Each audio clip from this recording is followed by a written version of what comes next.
Hi అండి. ఈవినింగ్‌కి tasty snack కావాలా? మరి ఈ క్రిస్పీ బ్రెడ్ రోల్‌ని ట్రై చేశారా?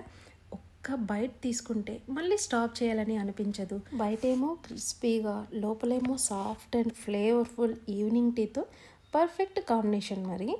Let's get started. ముందుగా ఒక బౌల్ తీసుకొని అందులో మనం ఉడికించి పెట్టుకున్న ఆలూలను వేసుకొని మెత్తగా ఇలాగా స్మాష్ చేసుకోవాలి.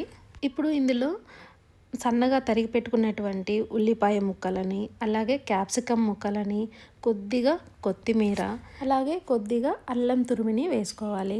అలాగే ఒక స్పూన్ గరం మసాలా, ఒక హాఫ్ స్పూన్ చాట్ మసాలా, అలాగే 1.5 స్పూన్ కారం, నెక్స్ట్ వచ్చేసి హాఫ్ స్పూన్ జీలకర్ర పౌడరు, సాల్ట్ వేసుకొని ఈ మసాలా అంతా ఆలూకి బాగా పట్టేలాగా ఒకసారి బాగా కలుపుకోవాలి.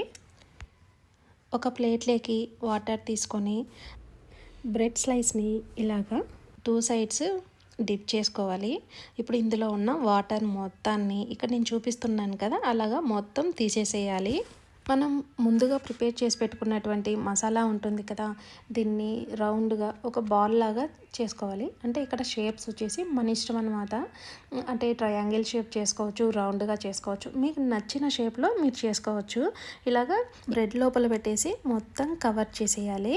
ఇప్పుడు స్టవ్ మీద ప్యాన్ పెట్టేసి డీప్ ఫ్రైకి సరిపడినంత ఆయిల్ వేసేసుకోవాలి.